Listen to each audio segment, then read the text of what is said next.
Where to use state machines? Everywhere, thanks for watching, bye! Hi everyone, it's Benza here. After watching lots of tutorials, experimenting, scrapping projects, I am in the process of making a game. Again.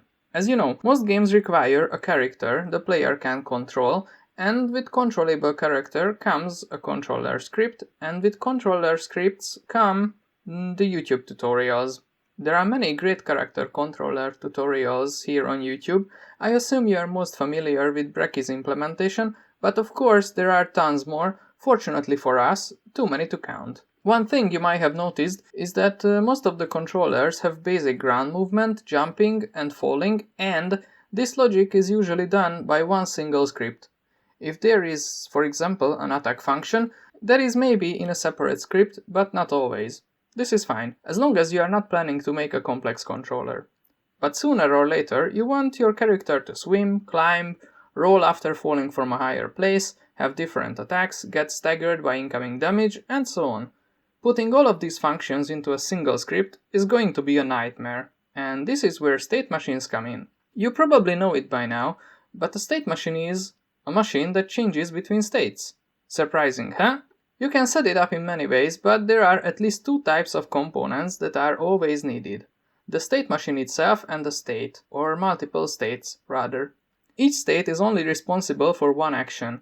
You can have a jumping state, a falling state, moving state, swimming state, and so on. There are transitions associated with each state that lead into another state. This can be a button press, a value such as damage, or checking if the character is on the ground. Only one state can be active at a time, and the state machine executes the current state and makes sure that transitions happen flawlessly and without errors between the states. Setting this system up is definitely more complicated than having all character controller logic in one single script, but the more complex our system is, the more benefits come from using a state machine.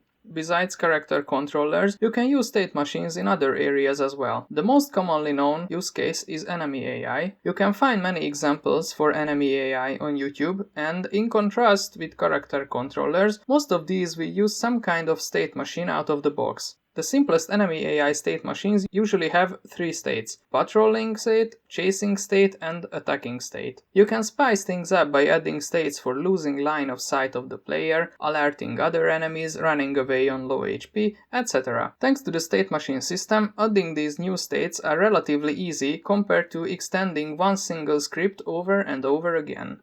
And last, but definitely not least, you can use state machines for gameplay purposes as well. These types of tutorials are the rarest, probably because implementing a state machine into a game logic is not always straightforward and can be done effectively using other methods. One thing that comes to mind is being in and out of combat. In many games, certain actions cannot be performed in combat, while others can only be performed in it. For example, in the Elder Scrolls games, you cannot fast travel when enemies are nearby. Another use case could be being in and out of missions in a GTA game. When the player is not in a mission, all icons are visible on the map. However, when the player is in a mission, all icons disappear from the map, and the player is only able to perform actions related to the mission. So, these are the use cases of state machines in game development that I could think of. Did I miss something? Write down in the comments.